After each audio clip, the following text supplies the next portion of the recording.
Hey vets, how's it going? Markel here, back with another video. Hopefully you guys are doing well today. With that being said, I want to talk to you guys about a subject I brought up before. I don't know how many of you guys actually pay attention to the community page and posts that I put out on the community page, but there is a certain trend that is happening on the community page, and that's for like people who are out doing things they shouldn't be doing, particular veterans who may be faking disabilities. The VA as well as Social Security are investigating people, catching them in a lie and prosecuting them, okay? I've been putting out posts probably in the last 3 months. There's probably 9 to 10 posts of continuous people being caught. They'll do an investigation, so I'll lay it out for you guys so you can understand where I'm going with this topic. So you had in the latest one, for example, there was a gentleman who was a veteran who served back in the 80s. He got out and he became service connected in 1987. He became service connected from 1987, ended up getting his 100% PNT and had it for well over 20 years, and it ended in May of 2020. You know why? Because investigators were doing an investigation on him. They watched him for 2 years, documented everything he was doing, followed his social media, saw that he was doing things that he claimed he couldn't do because he claimed he was blind. But he was working as a teacher for the Boy Scouts, showing them training and everything. He also had a regular job he was working as well. And this went on until in May, they had him arrested for fraud, for basically defrauding the government. He now has to go to prison, I believe, for 3 years. He has to do house confinement, I believe, for 3 years. And he has to pay back almost $1 million that he's collected from 1987 all the way up to 2020, okay?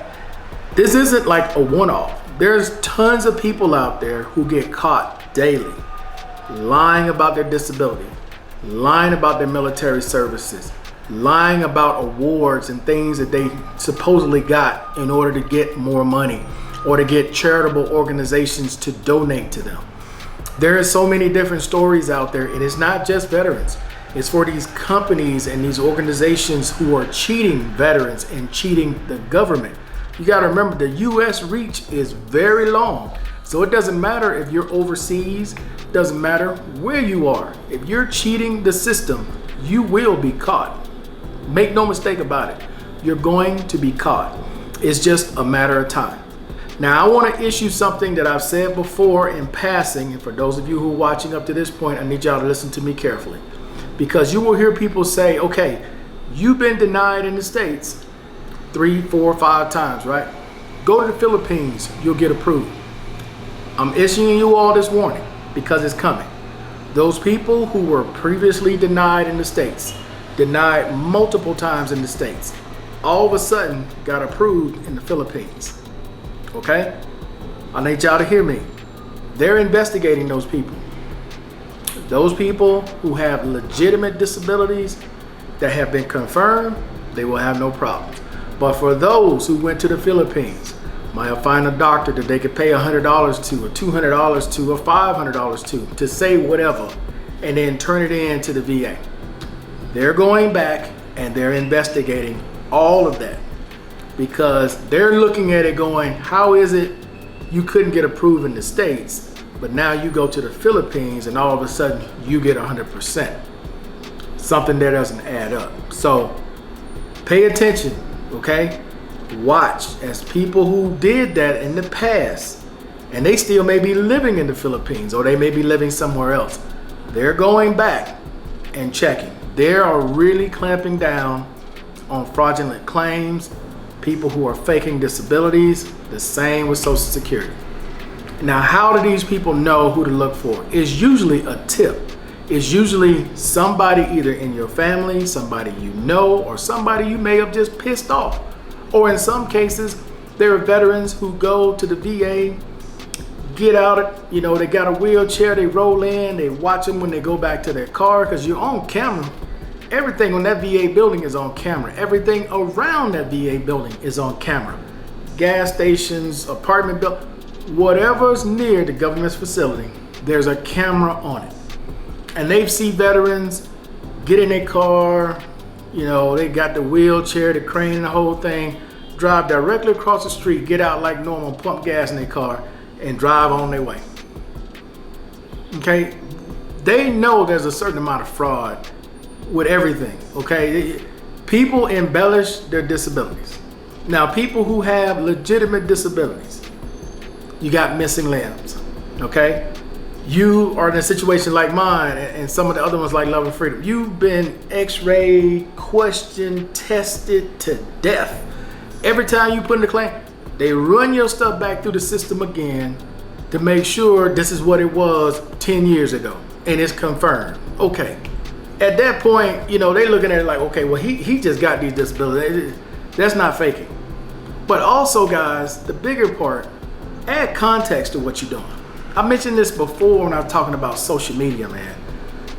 If you have a doctor who's encouraging you to get out and do things, they may not be encouraging you to skydive, to go run up a cliff, or jump on some sea-doos when you got a bad back, or, you know, situations like that. It's like you got to use common sense in some of these situations, man. There are just certain things you have to accept as part of your disability. Now, if you're telling your doctor you're trying these things and your doctor is fine with it, that's different because it's being documented in your records. Somebody says, oh, look at his social media. He out there riding jet skis. But you've already told your doctor about this. And your doctor has documented they giving you the okay to do it. You're fine in that situation.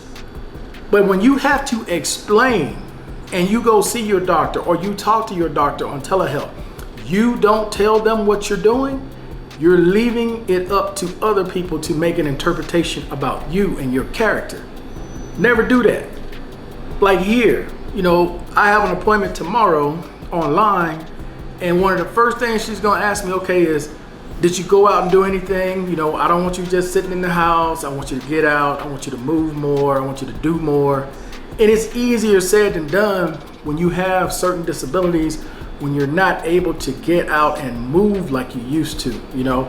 I did a recent video, put it on my other channel, Markel's TV, where we were at this hotel called Hotel Club Paradise. Didn't do a whole lot of moving around, walked around a little bit, right? That video was shot 4 days ago. And now, you know, it took 3 days to recover from that. Feet swelling, legs swelling, knees swelling, back problems. You know, I may have gotten in close to 10,000 steps that day, but you pay for it. So it's not like, you know, you can just up. Some of us can just up and go do whatever. It doesn't work like that. It just doesn't work like that anymore. And for those of you that still have your mobility, you're able to move around and do certain things.